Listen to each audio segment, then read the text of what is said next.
My girlfriend pulled me aside before the annual board reception. "Stay quiet tonight, these people matter." I nodded and stepped back. When the guest of honor arrived, she didn't even glance at my girlfriend. She walked straight toward me, paused for a second, and said something that shifted the entire room. "I'm 35, been with my girlfriend for 4 years. We met through mutual friends at a charity fundraiser where she was working the room like a pro, and I was there because my buddy dragged me along. She's in corporate law at one of those big downtown firms where everyone wears $1,000 suits and talks about billable hours. I do graphic design, freelance mostly, which means I work from home in sweatpants and answer to no one but my clients." The first year was good. She liked that I was creative and didn't fit the corporate mold. I liked that she was driven and had her life together. But somewhere around year 2, things started shifting. She began commenting on my clothes when we went to her work events. Then it was my conversation topics. Then it was just general suggestions about how I should present myself around her colleagues. By year 3, I wasn't her boyfriend anymore. I was her accessory, the quirky, creative guy she could trot out at parties, but only if I stayed in my lane and didn't embarrass her. I noticed it gradually, like watching paint peel. She'd grip my arm a little too hard when I started telling a story. She'd change the subject when I mentioned my work. She'd introduce me with less and less enthusiasm until it became just, "This is my boyfriend," with no elaboration. I should have left. Looking back, the signs were flashing neon. But you know how it is when you're in it. You make excuses. You tell yourself it's just stress from her job. You convince yourself that love means compromise, even when the compromise is your entire personality. Last month, she told me about the annual board reception her firm was hosting. Huge deal, apparently. Partners, clients, some guest of honor who was a big name in corporate circles. She'd been stressed about it for weeks, planning her outfit, rehearsing talking points, strategizing who she needed to network with. 2 days before the event, we were having dinner at her place when she brought it up again. "I need you to understand how important Friday night is," she said, not looking up from her salad. "This could make or break my partnership track." "I get it," I said. "You've mentioned it." "I'm serious. The guest of honor is going to be there. She sits on the board of 3 Fortune 500 companies. Having her notice me could change everything." "Okay, what do you need from me?" She finally looked at me. "I need you to be on your best behavior. Dress appropriately. Don't talk about your work unless someone specifically asks. And please, please, don't try to be funny." "I'm not allowed to have a personality?" "That's not what I said." "It's what you meant." She sighed, that exasperated sound she'd been making more and more lately. "Can you just do this for me? One night. That's all I'm asking." I should have said no. Should have told her that if she was embarrassed by who I was, we had bigger problems. But I didn't. I just nodded and finished my dinner in silence. The night of the reception, I put on the suit she'd picked out. Charcoal gray, crisp white shirt, burgundy tie. I looked like every other guy who'd be at that event, which was probably the point. She inspected me when I came out of the bedroom, adjusting my collar and smoothing my lapels like I was a mannequin. "Remember what we talked about?" she said as we headed out. "Stay quiet and look pretty. Got it. Don't be like that." We took a car service to the hotel. The entire ride she was on her phone, texting colleagues and checking the guest list. She didn't say a word to me until we pulled up to the entrance. The reception was in a massive ballroom with floor-to-ceiling windows overlooking the city, chandeliers, ice sculptures, waiters circulating with champagne and hors d'oeuvres. Classical music played softly in the background. It was the kind of event where everyone looked important and acted like they'd rather be anywhere else. My girlfriend went into full networking mode the second we walked in. She worked the room with precision, stopping to chat with partners, laughing at unfunny jokes, touching people's arms in that calculated way that's supposed to seem genuine. I followed a few steps behind, smiling when appropriate, shaking hands when introduced, saying as little as possible. About 30 minutes in, she pulled me aside near the bar. Her smile vanished the second we were out of earshot. "Stay quiet tonight," she said, voice low and urgent. "These people matter." I haven't said anything. Good. Keep it that way. The guest of honor should be arriving soon, and I need to make the right impression. What do you want me to do?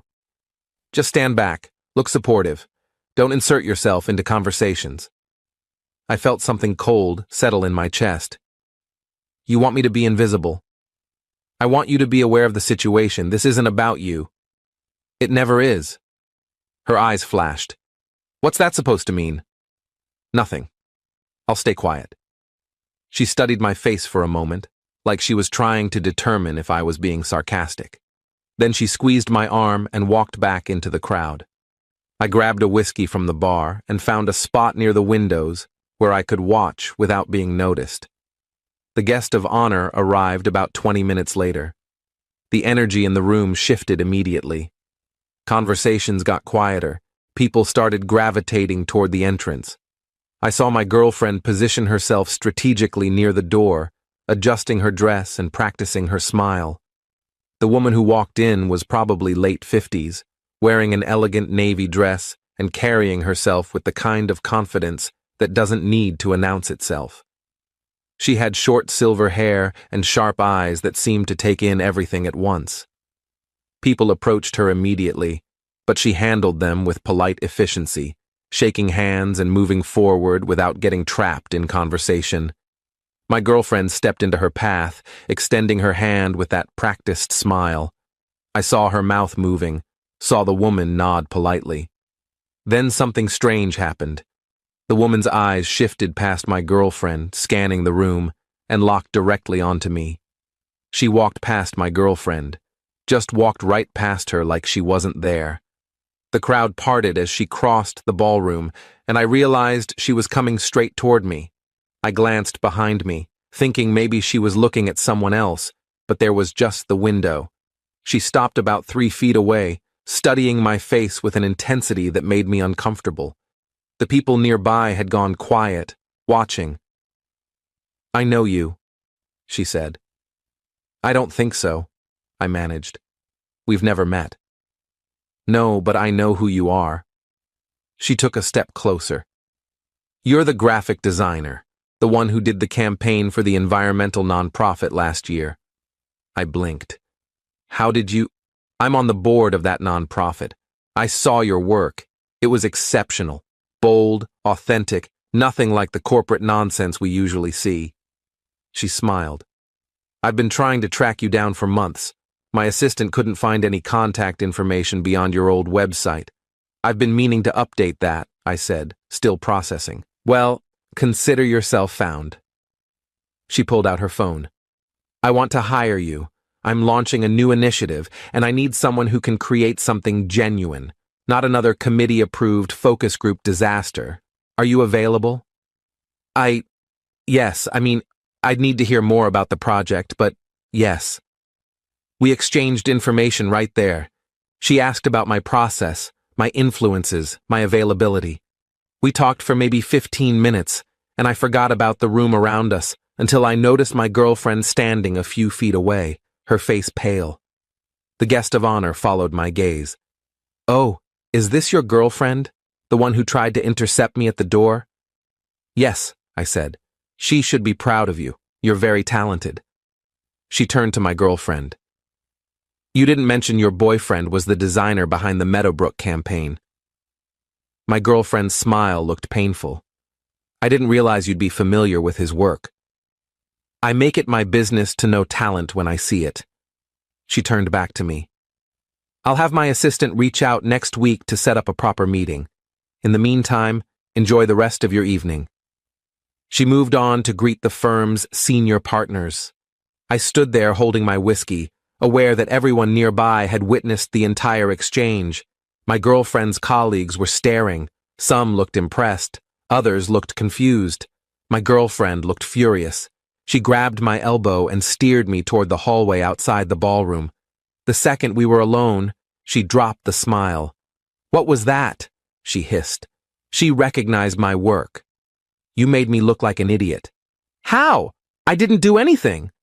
You upstaged me at my own firm's event. She approached me. What was I supposed to do? You could have directed the conversation back to me, mentioned what I do, made an introduction that mattered. She wanted to talk about my work. Your work? She laughed, but there was no humor in it. Your freelance graphic design? That's what was important tonight? Apparently to her, yes. Do you know how this looks? I've been trying to get her attention for weeks, and she walks past me to talk to my boyfriend about some charity project. That charity project took me 4 months. It was featured in 3 major publications. But you wouldn't know that because you've never asked about my work. That's not fair, isn't it? When's the last time you asked me about a project or showed any interest in what I do? You treat my career like it's a hobby that's slightly embarrassing. That's not true. You told me not to talk about my work tonight unless someone specifically asked. You dressed me like one of your colleagues. You literally told me to stay quiet because these people matter, like I don't. She opened her mouth, closed it. Her eyes were shining with anger or tears or both.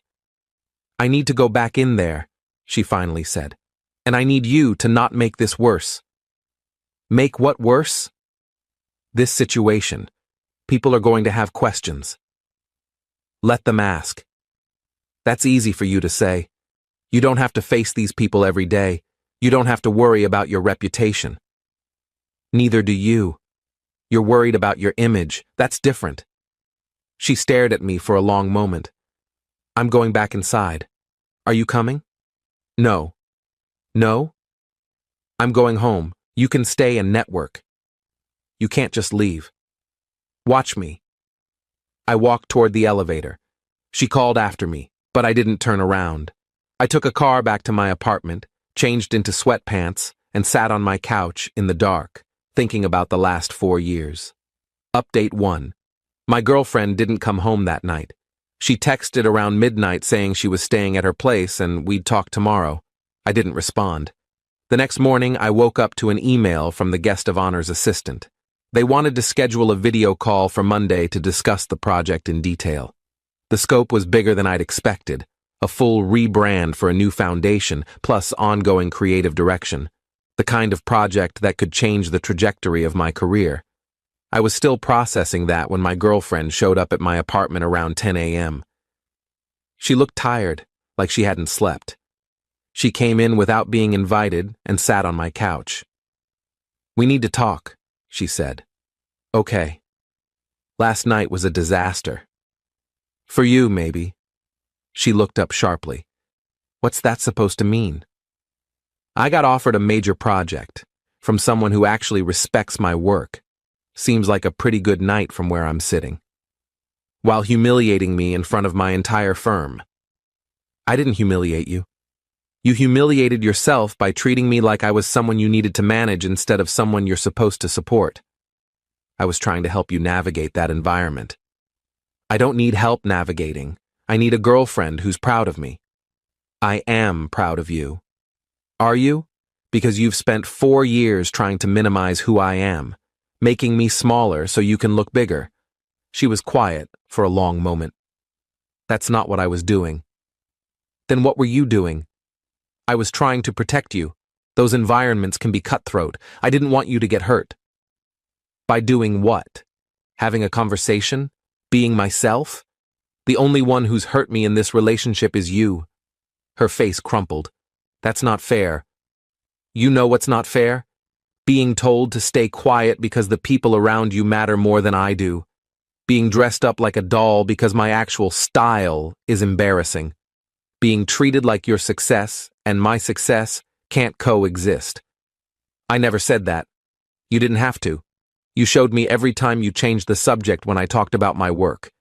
Every time you introduced me as just your boyfriend with no elaboration. Every time you acted like my career was something to tolerate rather than celebrate. She was crying now, but I felt numb. What do you want me to say? I don't want you to say anything. I want you to leave. You're breaking up with me? I'm making space for both of us to figure out who we are without each other. That's the same thing. Then yes, I'm breaking up with you. She stood up, wiping her eyes. This is because of last night. Because she noticed you and not me. No. This is because of the last 4 years. Last night just made it impossible to ignore anymore. She left without another word. I heard her crying in the hallway, but I didn't go after her. I sat on my couch and felt relieved, which told me everything I needed to know. Update 2. The video call on Monday went better than I could have imagined. The guest of honor, I'll call her M, was direct and enthusiastic about the project. She wanted something bold, something that would cut through the noise of typical nonprofit marketing. She'd seen my work for the environmental charity and loved that I hadn't played it safe. I'm tired of committees and consensus, she said. I want a singular vision. Can you give me that? Yes, I said, without hesitation. We talked for over an hour about concepts, timelines, budgets. By the end of the call, I had a signed contract for more money than I'd made in the last 2 years combined. She also mentioned she'd be introducing me to other boards she sat on, if I was interested. I know talent when I see it, she said, and I know how to recognize when someone's been underestimated. Don't let anyone make you smaller than you are. I thought about my ex-girlfriend and nodded.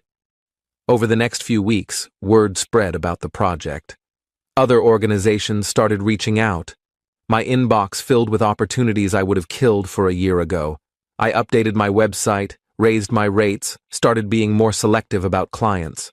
For the first time in years, I felt like I was building something real. My ex texted occasionally, first with apologies, then with questions about whether we could talk, then with updates about her life that I didn't respond to. I finally blocked her number after she showed up at my apartment one evening, drunk and crying about how she'd made a mistake. I just wanted you to fit in, she said through the door. I thought I was helping. I don't need to fit in, I said. I needed you to believe in me. She left. I heard from a mutual friend later that she'd told people we broke up because I was too focused on my career. The irony wasn't lost on me. Update 3. 3 months after the reception, M invited me to lunch. She wanted to discuss expanding our working relationship, but she also wanted to tell me something. I knew exactly who you were when I walked into that room, she said. I'd already decided I wanted to hire you. But when I saw your girlfriend trying to position herself to intercept me, I got curious. Curious how? About what kind of person would date someone with your talent and then try to keep you in the background. So I walked straight to you instead, wanted to see how she'd react. I set down my fork. You did that on purpose? I did. And I'm not sorry. That woman was never going to appreciate you. She was too busy building herself up to notice she was tearing you down. You could have just hired me normally. I could have. But you needed to see what it looked like when someone valued your work. Sometimes we get so used to being diminished that we forget what respect feels like. She was right. I'd spent 4 years accepting scraps of support, convincing myself that my ex's tolerance was the same as pride. One conversation with someone who actually respected my work had shattered that illusion completely. Thank you, I said. Don't thank me. Just keep doing what you're doing. And next time someone tries to make you quiet, walk away sooner. Final update. It's been 8 months since that reception. The foundation rebrand launched last month to significant media attention. I've been interviewed by design publications, invited to speak at conferences, offered more work than I can reasonably take. My calendar is booked through next year, and I'm finally making the kind of money that matches my skill level. I ran into my ex a few weeks ago at a coffee shop. She looked good, put together as always. She congratulated me on the foundation project, said she'd seen the coverage. I always knew you were talented, she said. No, you didn't, I replied. You knew I was talented, but you didn't think it mattered. There's a difference. She didn't argue. We made awkward small talk for a few minutes, then went our separate ways. I heard from that same mutual friend that she'd made partner at her firm. Good for her. I hope she finds someone whose success doesn't threaten her own. As for me, I'm good. Better than good. I'm working on projects I care about, with people who value what I bring to the table. I'm dating someone new, a photographer who gets excited when I talk about typography and color theory. We celebrate each other's wins instead of competing for space. I learned something important from all this. You can't build a life with someone who needs you to be smaller. Real love doesn't ask you to stay quiet. It doesn't require you to dim your light so someone else can shine. It amplifies you. It celebrates you. It creates space for both people to grow. M was right. Sometimes you need someone to show you what respect looks like before you realize how long you've been living without it. I'm grateful for that reception, for that moment when someone walked across a room to acknowledge my work instead of expecting me to hide it. I'm grateful I finally learned to take up space,